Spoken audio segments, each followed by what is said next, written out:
ఓం నమో వెంకటేశాయ. ద్వారకాద్రినివాసాయ దివ్యసూర్యర్చితాంఘ్రయే అలర్మేల్మంగనాథాయ వెంకటేశాయ మంగళం.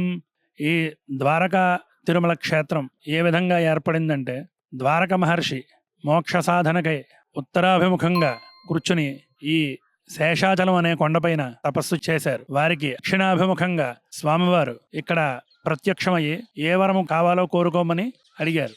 అప్పుడు ద్వారక మహర్షి గారు, మీ పాదసేవ నిరంతరము నాకు లభించినట్లు అనుగ్రహించండి స్వామి అని కోరుకున్నారు. వారి కోరిక మేరకు వెంకటేశ్వర స్వామి వారు వారి అభిముఖంగా వారు ప్రత్యక్షమయ్యి వారికి వరం కోరుకున్నారు. ఆ విధంగా ఇక్కడ స్వామివారు వెలిశారు.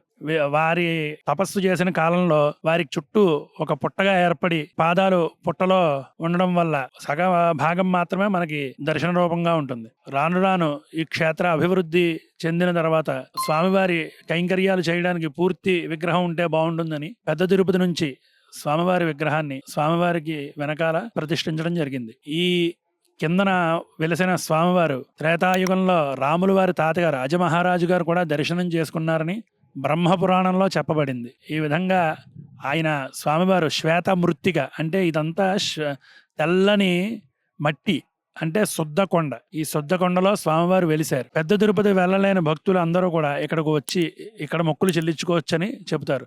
ఎందువలనంటే అక్కడ నుంచి తీసుకొచ్చిన మూర్తి ఇక్కడ ఉండడం వల్ల అక్కడ మనం మొక్కుకున్న మొక్కులు కూడా ఇక్కడ చెల్లించుకోవచ్చని ఒక ఆనవాయితీ ఇక్కడ ఉన్నది. ఓం నమో వెంకటేశాయ.